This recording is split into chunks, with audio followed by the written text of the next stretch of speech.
Kemençemin üstünde oynar parmacıkların, oynar parmacıkların. Hep kızgın oldu sana çaldı yanacıkların. Arabam iki teker, birileri üçe gel. Bu kaygana sevdalı ne yanı olsa çeker, ne yanı olsa çek. Bu kaygana sevdalı ne yanı olsa çeker. Vur elleri bakalım elleri. Ses ver, ses ver, şırıp şırıp şırıp şırıp.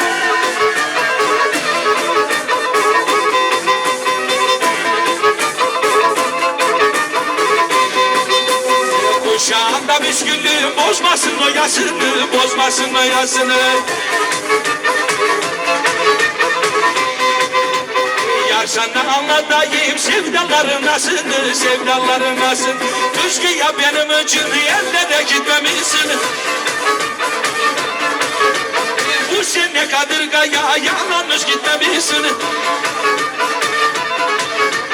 Kadırganın başına kuracağım çadırı. Söyle yıkılacağım var gençlerin adını, var gençlerin.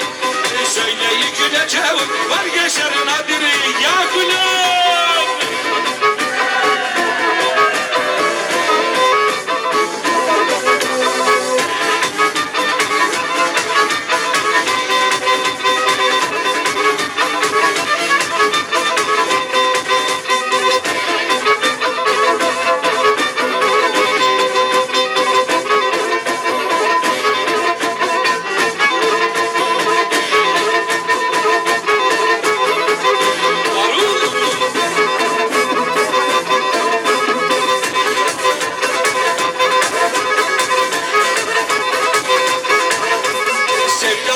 Duramam başımı kaldıramam.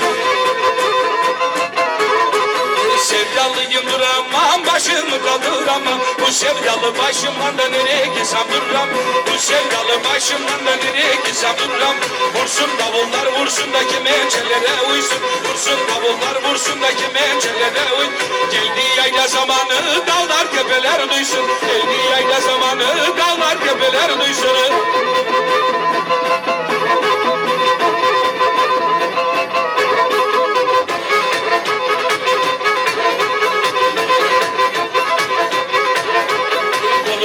Saati yar kurabilir misin? Olsam benim yerimde yar durabilir misin? Vursun davullar vursun da kemençelere uy. Vursun davullar vursun da kemençelere uy. Geldi yayla zamanı dağlar tepeler duysun. Geldi yayla zamanı vur elleri.